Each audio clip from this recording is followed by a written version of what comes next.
Good afternoon to all present here with us live today. Docplexus brings you yet another master series of 2021. As clinicians are being asked to manage and prevent chronic illnesses through latest technological interventions, for the care of diabetes patients, new approaches are needed that allow interaction and education outside of the traditional office visit.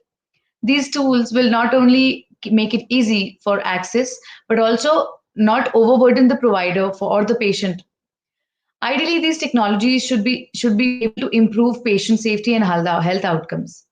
Talking about the latest technology in diabetes today, we have one of the leading endocrinologists in the country. He is the director of SKN Diabetes and Endocrine Center, Nihati. He's also a visiting consultant at Bhagirathi Neotia Hospital in Kolkata and Apollo Clinic Salt Lake in Newtown.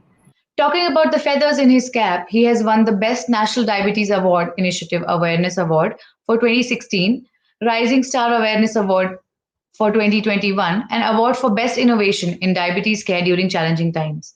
He also has numerous national and international publications to his name. I would like to welcome Dr. Supratik Bhattacharyya. We are excited to have you, sir. Thank you so much for all your kind words of introduction, and thanks, Docplexus team, for this invitation today. And it's a pleasure seeing all of you, and a very good afternoon to all of you. So times are changing. We now have the vaccine in place, and I'm keeping my fingers crossed that I get to see all of you in person very soon sometimes. So with those thoughts in mind, we're going to talk about the technologies in diabetes and what's next in diabetes care. So we're all aware that the past 1 year has been very, very difficult and challenging for all of us. And many of us would have fallen back on tele platforms. And I, for once, had been using technologies more often than I used to before. So when it comes to blood glucose monitoring, I'll take you back a few hundred years and let us talk about the evolution of glucose monitoring. So if we go back to the 1500 BC, it was all about the qualitative kind of tests that we had in mind. And you can remember ants going into a person's urine was kind of the test that was used in 1500 BC to detect whether a person might be having sugar or not. And then we started developing chemicals to test for sugar. Benedict's reagent came in 1915, and by the time it's 1941, we had the clinic tests which were available to boil urine and get a quantitative glucose value.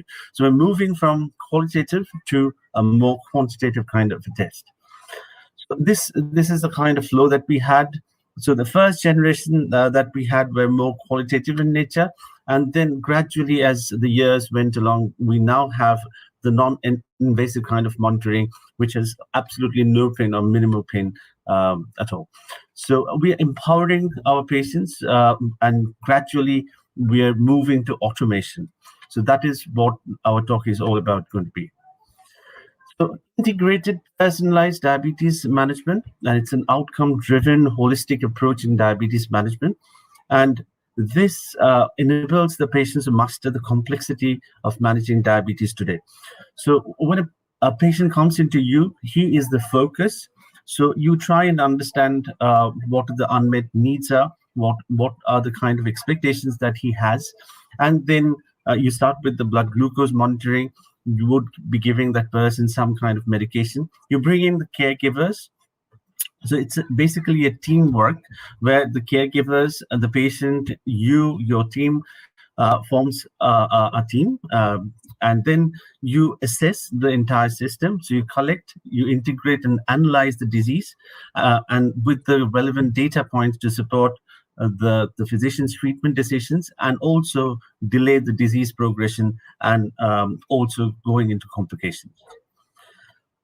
We have various apps that are available, and I'm going to talk about a couple. So this is the My Sugar app that is available. It's a personalized diabetes management, and it's based on the advanced technologies and it differentiated product solution and it's proven medical concepts for successful clinical use. So it's completely wireless in nature, and what you do is you get a screen which not only shows you the values of your SMBG, but there are certain indicators which shows that whether the glucose values are in range or out of range. So they're color coded in blue, green, red, etc., so that it's easy to comprehend. So, technically validated mobile apps, and as we had been getting questions from many of you, and you wanted to understand, are there any validated mobile apps? Yes, they are, and they had been all sort of validated by peers, and that's how they had been coming into the markets. So they were all prior validations that was done for them. And we also know that we are in an era where we have more number of mobile phones than even the population concerned. And even in the developing countries, almost 89% of the population would be using cell phones. So the kind of report that is generated is all comprehensive, as you can see on the right-hand side, given in here. And I'll talk about a little more details when I talk you through these slides. So what are the benefits of digital solution for this patient, and why do you need the digital solution? Because at the end of the day, you want a summary. So you want to understand how your glucose has been throughout the day. And that's exactly what this kind of apps give you. They give you a summary of the day. It's easy to interpret. So you have a pattern detection. So you can find out whether you had spent a lot of time in hypo or in hyperglycemia, or whether your glucose has been in range. It's easy to understand graphics, so it's very less complicated, and for even the beginners, it's easy to sort of understand and analyze. So they do the analysis part so that you can just look at the data and understand the values. They would come with photographs, etc. So you can click a photo of your plate, and they would sort of give you the number of calories that was there, or the carb count, and also based on the glucose values and the trends that you have. For example, the time spent in range, they can calculate the estimated HbA1c value. So you're basically empowering the patient to take charge of themselves. So these are the various clinically validated mobile apps that we have, and the types of digital health apps that we have been using for managing diabetes. So there are multiple nutritional apps that are there, where you can look up the carbohydrate content of the meal, or for that matter, fat, protein, energy content, etc. And then based on that, you can sort of plan your insulin dose. So the examples are given on the right-hand side. Then you have the physical activity apps, which allows you to track your activities, count calories, and set goals for exercise. And many of us will be using the various watches, the smart watches that we use to measure our steps, and also how much calorie we spend throughout the day. So we have the Nike running app, for example, which we can use for this purpose. Now, coming to the glucose monitoring apps, again, you have the likes of My Sugar that I had been talking about, and they graphically display the glucose levels to assist the patients and the HCPs with management of glucose control. And they're all in the cloud, so both the patient as well as the HCPs can look at the data simultaneously, and also have access and interpret and intervene if required. So insulin titration apps, again, we had talked about. Once you have started a patient on, for example, a basal insulin, you can't stop there. You have to monitor the blood glucose and also up titrate till you reach the target fasting, for example, for that individual. And there are various apps that are there which help you through this insulin titration. Beg your pardon. Okay. Now, the story is that you send data to the HCPs manually from the various blood glucose monitoring applications, and it's very, very easy. They're most often sent in PDF formats. And you have an integrated diabetes care platform where diabetes management is done today and tomorrow, where you can look at the management of the strips. You can look at the graphs and you can visualize the graphs. You can have a pattern detection and also have open connectivity. So it's a single platform for the HCPs with modular features which can be selected to form a tailored solution. What are the cloud connected glucose monitoring systems and how can they help you? So the first thing that they do is it reduces the provider burden. So more efficient and effective clinic visits. They have automated transfers to apps and online software that we had been talking about, and the data more easily accessible during appointments because they're all up in the cloud, and the HCPs can access it, um, as well as the patients simultaneously. And these cloud connected devices help providers to make informed decisions about their sugar levels and their health in general. And the vast majority of the patients with diabetes do not upload their diabetes numbers or the sugar numbers very often. And these kind of devices sort of help you because they're automated in nature. Improving the clinical outcomes. Again, there are clinical evidences that tying cloud connected devices would actually improve the clinical outcomes. And it also tightens the feedback loop between the data collection and action. So whenever the patient gets to see the numbers in front of them, they are actually motivated to take action if required. So if, for example, the glucose is going high and it's seen in real time, they would be sort of convinced that they would either need to take charge and cut back on the carbohydrate, for example, for that particular or the next meal, or in fact, up titrate the insulin doses if required for that meal. So platforms that make downloading and reviewing the data easier and faster. And the third thing that it does, it reduces the economic burden. So cloud-connected systems can enable remote population management, and this is one of the big advantages of this kind of apps. So talk about the continuous glucose monitoring systems, or the CGMS, and this is something that you possibly do very often in your clinical practice. And how is continuous glucose monitoring system? What exactly is it? So the difference that you have to understand between, for example, doing a capillary blood glucose and the CGMS is that CGMS actually records the interstitial glucose in a diabetic patient. And there is usually a lead or a lag phenomena that is seen, which could be up to 5 to 10 minutes as compared to the blood glucose that you would sort of measure with a glucometer. So there are three parts of the CGMS. A tiny device called the sensor, which is inserted just underneath your skin, and that remains there for the next 7 to 10 days. A transmitter, which is attached to the sensor and sends information to the receiver. And finally, the receiver, which can be a manufacturer-issued display device and smart device or insulin pump. So all of these are shown in the diagram that is given in here. The system automatically records the glucose value every 1 to 5 minutes. And some of the CGM machines also have alarms. So if the glucose is going down or the person is going into hypo, or even if there is a trend for hypo, for example, it would be able to give out a signal so that the patient can intervene and sort of take actions to manage their blood glucose. Normal glucose trend that is seen, and as you can see in here, this particular CGMS study shows that most of the time is spent in range. And this is something that we very often talk about now, besides the HbA1c, how much of the time is being spent in range. And based on that, you are given an estimated HbA1c. However, I'm not very much in favor of estimated HbA1c because sometimes the patients have difficulty in interpreting this estimated HbA1c versus the HbA1c that is collected from the labs. Now, this is the graph which shows that there are certain variability, and in spite of the variability, the peaks and troughs, you can see that almost 70% or more time is spent in range for this particular person. And what is time in range? Again, this is a newer concept that has come in, and it's the percentage of time that a person spends with their blood glucose levels in a predefined target range.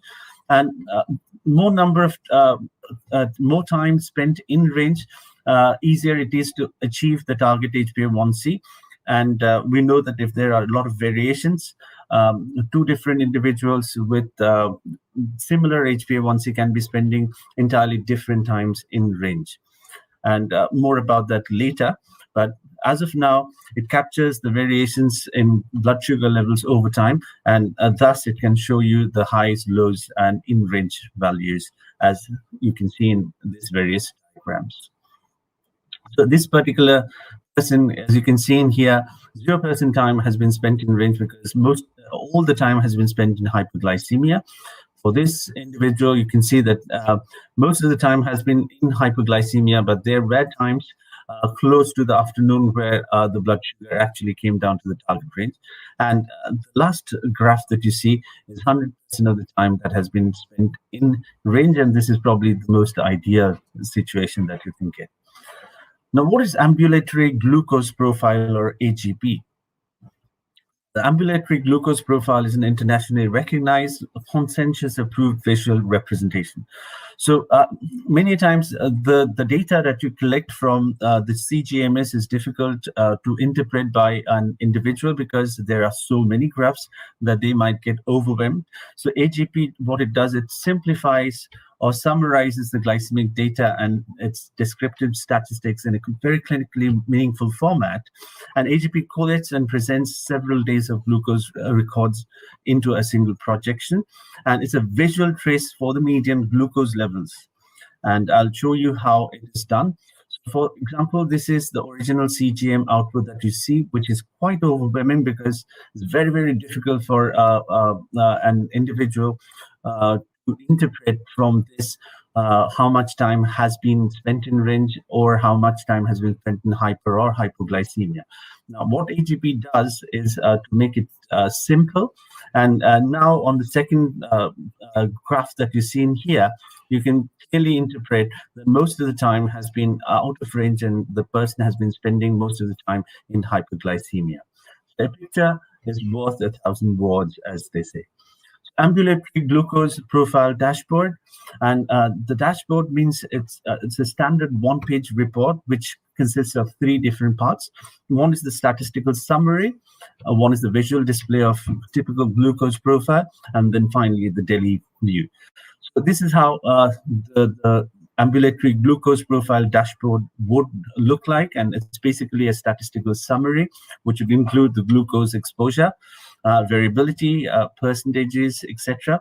And as you can see in here, you see the glucose exposure, estimated HbA1c, the glucose variability, and also whether the person has been spending time in very low or low blood glucose levels, etc. So this is basically a summary where you can quickly glance through all the reports in one go. The ambulatory glucose profile dashboard, as we have been talking about, it's a modal or standard or average day derived by collapsing or plotting according to time, and all data is collected over multiple days. So ideally, the recordings are taken over 14 days, and the minimum that you can do is about 7 days. So in this graph, the AGP shows the areas where there has been hypoglycemia, the patient has been in hypoglycemia, and there are times when the patient has been spending in hyperglycemia. So if you look at the timings, you can clearly understand that in the early morning hours, between 4 a.m. and 8 a.m., there has been hypoglycemia, whereas somewhere around the noon, and many of us have tendency to have a heavy lunch, which consists of considerable portions of carbohydrate, where the blood sugar would have gone up. And again, there are periods of hypoglycemia at the end of the day around, say, 10 p.m. So this is a similar interpretation where you can see that in the early hours of the morning, there has been tendencies where there are hyperglycemia, and you would know that if the person would have been on insulin, you would need to sort of increase the dose of the bedtime insulin to take care of or mitigate the early morning hyperglycemia. So it gives you a visual summary so as to clinically interpret that and take actions if required to mitigate the shortcomings that has been brought up by this AGM. What is flash glucose monitoring? So flash glucose monitoring represents an easy way to generate the dense glucose data needed for a complete glycemic picture as a quick scan of the reader over the sensor to collect the glucose data. And it's fully disposable sensor that lasts up to 14 days, as we had been talking about, and requires no calibration and no routine finger pricks. So this is sometimes sort of preferred by the patients because they don't have to do a calibration by constantly doing blood glucose monitoring with a glucometer, and you only interpret the data at the end of 14 days or so. So one such system that you can sort of talk about in flash glucose monitoring would be a freestyle Libre system. And it is indicated for measuring interstitial fluid glucose levels again, as we had been talking about. And the individual should be aged more than 4 years with diabetes and including pregnant females. I'll talk you through the limitations of this flash glucose monitoring or the freestyle Libre. As you can see in here, this monitoring system has to be removed prior to MRI, CT, as the performance of the system has not been evaluated if a person had undergone this kind of investigations. The exposure may damage the sensor and may impact the proper function of the device. Also, during times of rapidly changing glucose, more than 2 mg per deciliter per minute, interstitial fluid glucose levels as measured by the flash glucose monitoring system may not be accurate reflection of the blood glucose levels. As we had talked about earlier, there is a lag of about 5 minutes or so. And in that scenario, you have to fall back on your glucometer to check for your blood glucose levels. In order to confirm hypoglycemia or impending hypoglycemia as reported by the freestyle Libre flash glucose monitoring system, conduct a finger test using a blood glucose meter, and do not ignore the symptoms that may be due to low or high blood glucose. It's a two-component thing. As you can see in here, it's got a reader and it's got a sensor. You can see in here, it's very easy to apply, as we would see. It's got it, and if you look at the reader, it's got a USB port, it's got a test strip port, a home button, and a backlit color touch. And how do you start the sensor and get a reading? So it's very easy. You have a home screen that you can see in here. So to check the glucose touch, to check the glucose, and also you can review the history. You can go to the settings, and you can set in reminders if you want, and it also gives you information about the battery levels. Press the home button to turn the reader on. A screen prompting the patient to check the glucose will appear. Now, scan the sensor by bringing the reader close, and it should be within the 4 centimeter or so to the sensor to get the glucose result. And if the reader is already turned on, then it's very easy. You just go to the home screen and then check glucose and scan the sensor by bringing it close to the reader. So what are the kind of messages and notifications that you get? So you get a projected high or low reading. So glucose going high would show that, for example, if you had a heavy carbohydrate meal, it would show a trend that the glucose is going to go high very soon. So it's projected to be higher than 240. Glucose going low, again, if there's a trend that the glucose is going to fall less than 70, again, you'd see that trend from this. If in cases where the glucose levels are very, very high, more than 500 milligrams per deciliter or higher, then you don't get any reading. It shows you as high. And if readings are very low, again, lower than 40 milligrams per deciliter, again, you don't get any readings. It shows low, which means that you need to immediately and intervene because that might warrant hospitalization. So the various glucose trends, as you can see in here, if you get a straight upward curve, that means the glucose is rising very, very rapidly. If you see a sort of an inclined kind of an arrow, that means it's on the rise. Similarly, if it's a flat horizontal line, then it means that the glucose change is very slow, and that's ideal. And if you see falling trends, you'd know that you need to act to mitigate hypoglycemia that might be associated. So you get a daily graph, as you can see in here, and it shows you the glucose readings and how they fall within the target glucose range. It also shows you the average glucose levels. So it also gives you an estimated sort of glucose levels over the last 7 days or so. It shows you daily patterns, and so you can see whether your glucose has been stable or it's been going through highs and lows, and talk about the variability.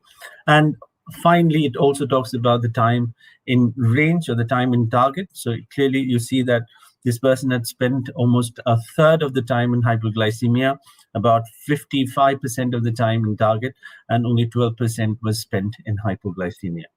It also is sort of going to show you the very low glucose events, and as you can see in here, how many number of hypoglycemic events has been there over the last 7 days documented.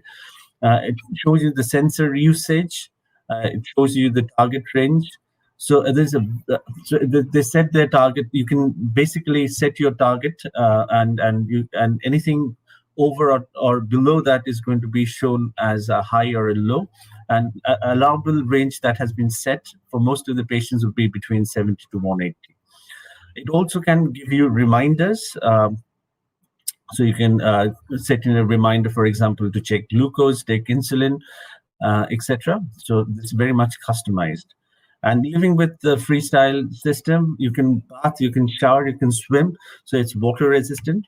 If you sleep, then capture the full 24-hour data. It's recommended that you scan the sensor before you sleep and when you wake up, because the sensor holds a maximum of up to 8 hours. And again, the timing is crucial, because if the system is unable to provide glucose readings, then the patient should scan again in 10 minutes. Travels, you need to notify the security personnel when you're traveling by plane. You should not turn on their reader or scan while flying. And the patients can change the time on the reader if they're traveling through various time zones. What about the temperature? So the optimal temperature that is required is between 10 and 45 degrees centigrade, and the sensor cannot handle if it's too hot or too cold. Coming to the insulin pump therapy. We go back a few decades, and the first insulin pump that has been developed was by Dr. Arnold Kadish in 1963. And the first insulin pumps appeared in 1978, and these were large portable chemotherapy pumps that were converted to deliver insulin. And you see the prototypes here. We have come a long way since then, and we have different types of insulin pumps as depicted on the top. So the older generation ones had been the T-third pump, which has got a length of flexible tubing between the pump itself and the cannula. And the pump is to be tucked into the pockets. And sometimes it can double up as a blood glucose monitor as well. So this was the initial kind of the first generation pumps that you had. Followed by the patch pumps. And, this is attached to the surface of the skin. It is a small, it's very small as possible. There's no tubing, and controls on remote control, which also serves as a blood glucose meter. So as you advance, you have implanted insulin pumps as well, which remain inside the body at all times, and it's also sort of can deliver insulin into the peritoneal cavity. And they're very rare, and only a small number of patients worldwide has got access to this kind of pumps. Finally, we're moving to the most ideal scenario, or the closed-loop insulin pump, or the artificial pancreas.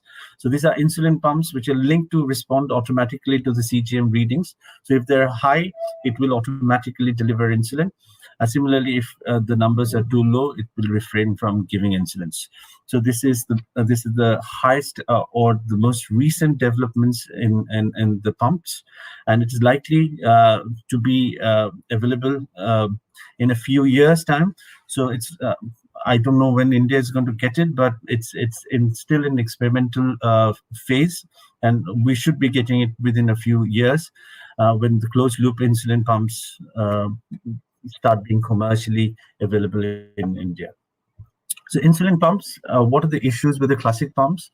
The correction boluses had to be calculated by the user, and sometimes there could be a difference in the calculation, and that might put the patient into hypos. Underestimating the carbs in the meal with inaccurate bolus, that has been a concern as well. So 34% low before training, and after you train them well, they are still about 17% low with training. So no carb entry or database, bolus is easily forgotten, no direct blood glucose entry, and no exercise component. So insulin pumps or micro pump features. Now these are the newer generation pumps are designed for flexibility, and they're designed for more control.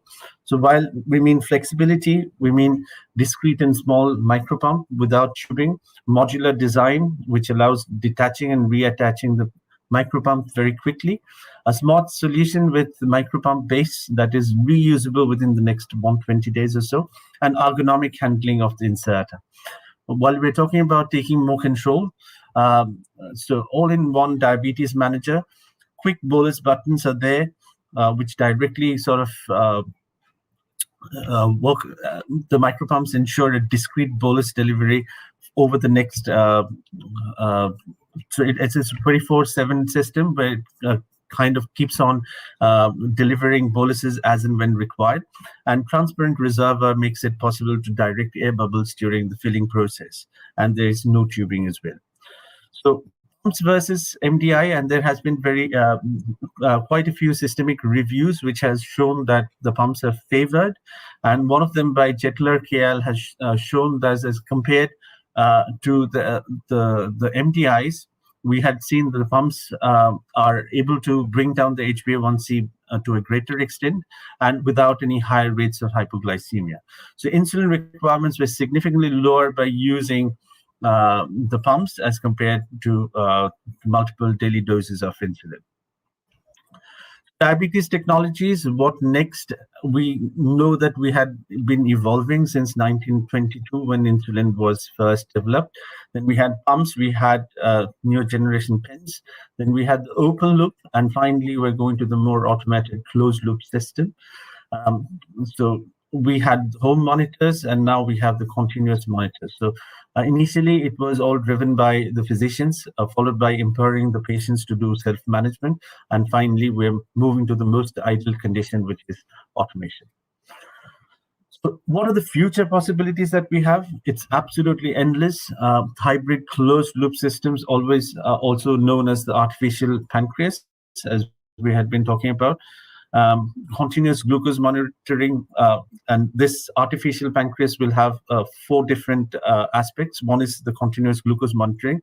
One is a control algorithm. So the software embedded inside would actually receive the information and process it. And then finally, the insulin pump and the patient himself. So this is the closed loop system that you can see in here. And it will almost mimic our body's pancreas. Again, the future possibilities are endless. This is one device. This is a Lancer device which helps you to collect blood or prick yourself without any pain. And you can change based on the skin thickness. The newer generation things that are coming up are based on the body fluid. So you'd have digital contact lenses, which contain a tiny and ultra slim microchip that would be embedded in one of the thin concave size.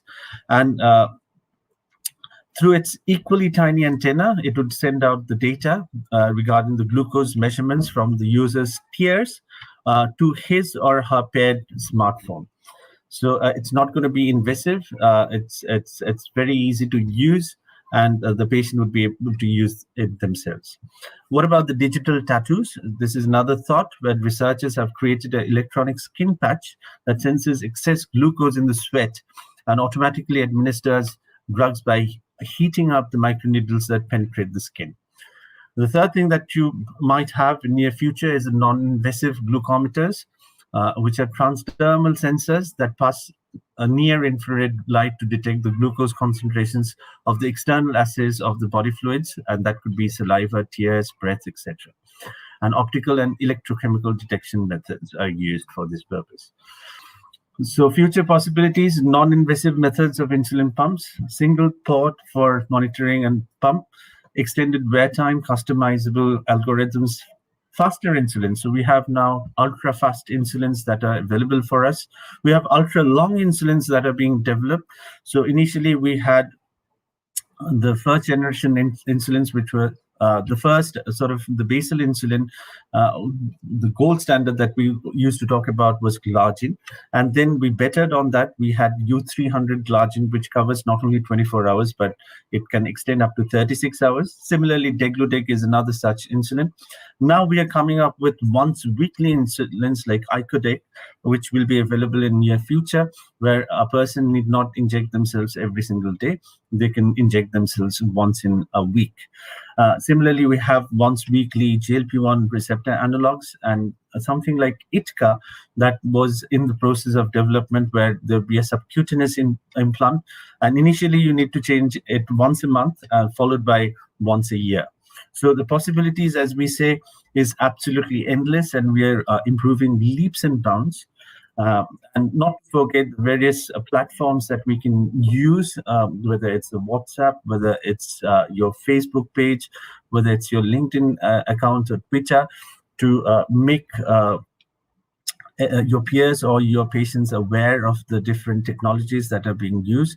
And on daily basis, we're falling back on one of these platforms, or you can sort of educate them on platforms like YouTube or Docplexus, for example, where you get to connect with your peers and share your experience and get to learn from others. So once again, thank you so much for your kind patient hearing. These are the kind of things that we had and we have now. I thought it'd be a nice thing to conclude with this. So back to you, please. Thank you for such an interesting talk, sir. I'm sure the audience has found the talk very informative. So we have certain questions from our audience. Yes. The first question is the concept of smart insulin, that is, the insulin itself would sense and respond to glucose. How far are we away from this reality? Yes, so I mean, initially we had those patches that came in, and it sort of we're talking about 20 years back, where the concept was there. There were micro needles which would sort of deliver. It will constantly monitor the glucose, and those micro needles that projected into the blood stream would detect hyperglycemia and inject insulin if required. So Novo, for one company, is very proactive about this kind of newer technologies, and I understand that they have something similar planned for themselves. I don't know the timeline when it's going to be available. But as I said, once weekly insulin or the icodec is in the pipeline, and that should be available to India very shortly. We also had Afreeza, which was an intranasal insulin, if you remember. It went off the market in 2016, and some other companies are venturing into oral as well as intranasal insulin delivery systems. Sure, sir. Thank you so much. The second question is with no or few regulations and guidelines of most mobile health apps for reviewing and monitoring of patient safety and clinical validity, how to rely on digital health technology? Could you shed some light on how digital health technology assists personalized medicine for diabetes? Yeah, so I think the first part we already said that we do have validated apps, and this validation has been done by the peers. So a cohort of, say, endocrinologists would sit together and then validate the app before it comes into the market. So validation part is already done for that. Now coming into the individualization. So as you can see there, some of the apps can actually set in, you can set in reminders to remind you to take the medication, to remind you to take insulin if required. So you can set in various reminders and customize your personalized healthcare in that respect. So So there's another question which says, is it as advisable to suggest the use of continuous monitoring systems integrated with automated insulin dosing systems? absolutely. So that's the future, as we were talking about. So closed loop system is what we are looking at. looking at. So we are moving from. So initially we were talking about empowering the patients to take charge of their own health, where we taught them how to go up titrate their insulin, for example, and but in spite of that, there were room for error. You see, as we were talking about, the limitations was sometimes there were errors in calculating the carbohydrate units in a meal, and there was frequently chances of like um, underestimating the number of insulin units, and sometimes really the patient can also overestimate and cause hypoglycemia. So in the automated system where you can sort of use the CGMS along with insulin delivery system, you need not worry, because it's going to continuously monitor your blood glucose, and based on the glucose levels it will deliver insulin. And so you're absolutely treating that as like your artificial pancreas, if you may. So there's another question that says non-invasive glucose monitoring can save a lot of patients from the prick. What is the current research which is going on that? So non-invasive glucose monitoring, we talked about the flash glucose monitor, if you remember. So we need not sort of do any calibration with the glucometer. You just place like it continuously sort of collects data for the next 14 days, and you need not do anything. At the end of 14 days, you gather all the data. Also, the non-invasive glucose monitoring, as we were talking about, are based on the body fluids. Like it could be the saliva, it could be the tears that we were talking about. So it could be just a contact lens that you wear, or the patches or like the infrared light that we were talking about, all based on the body fluids. So that is what the future is going to be all about. Also, sir, could you suggest some mobile app suggestions for glucose monitoring? Yeah, so My Sugar app is one of the comprehensive apps that we were talking about, if you remember. So that's quite comprehensive in nature. I think that would be all, sir. Thank you so much, and we were really pleased to have you on board with us today. And I'm sure the community would have greatly benefited from your talk.